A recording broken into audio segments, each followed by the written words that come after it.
glad I get to follow that. The James Castelli essay is called Motion and Rhetoric, and it deals with the role of pathos within rhetoric. And it does get into a lot of the more complicated psychoanalysis questions that Professor Arthos just brought up. But it has to start out with a very basic idea, and that is kind of the ongoing battle between pathos and logos in a rhetorical situation.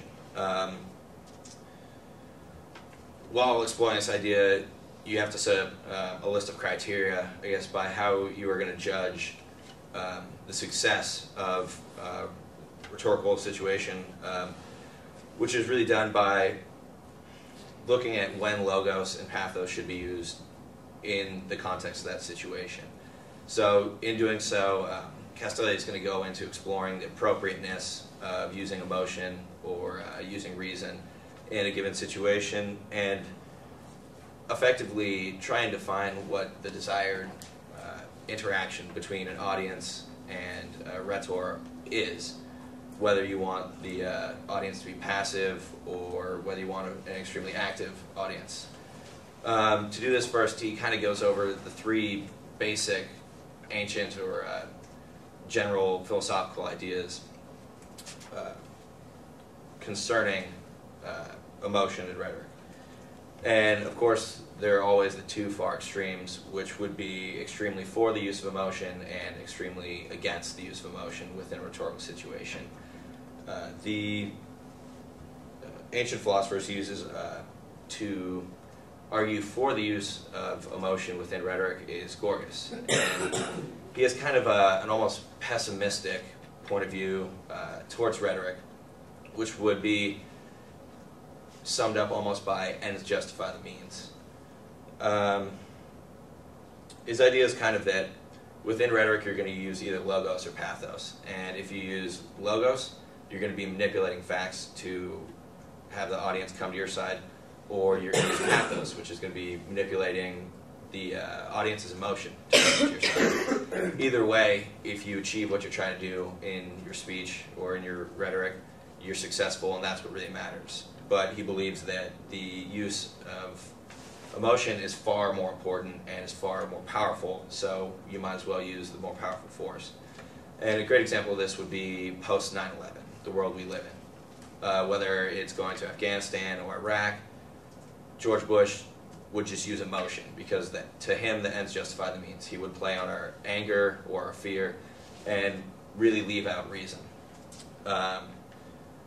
This kind of brings up the second point, which is Kant, who is a philosopher that's very against the use of emotion. And as said in the Iraq case, George Bush used just a whole lot of emotion to bring us into that, connected to 9/11 and our fears, and we stepped right into that, only to find out that there was very little reason that we were given. And this kind of points out Kant's main philosophy, which is that emotion is playing on our basic human instincts, our fear, our aggression, whatever you might have, and that is not what we are as intelligent, knowledgeable people, that we have to step back from our emotion and look at it objectively as humans and use our own reason and intellect. These are both very one-sided points, either completely for or completely against. The middle ground, as in all cases, there's going to be a middle ground, is Aristotle, which is his philosophy is kind of started by Socrates. And Aristotle looks at emotion from a different point of view. He doesn't look at it as hiding human reason. He looks at it as a factor that can play into reason. And this is where Castelli will eventually go off, and this eventually leads into an exploration of who we are as people and what the world is.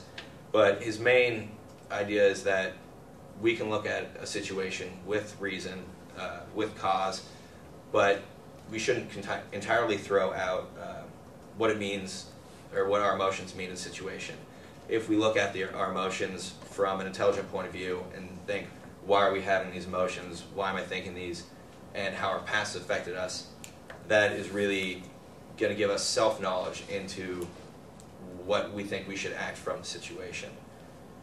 Costelli is eventually going to agree with this point, but modify it and run on. But before he can do that, he is going to have to look at the two extremes, because to find an intermediary between the two, it's best to look at the extremes and find where they fail in their attempts to prove whether you should use emotion rhetoric or leave it out. And that leads into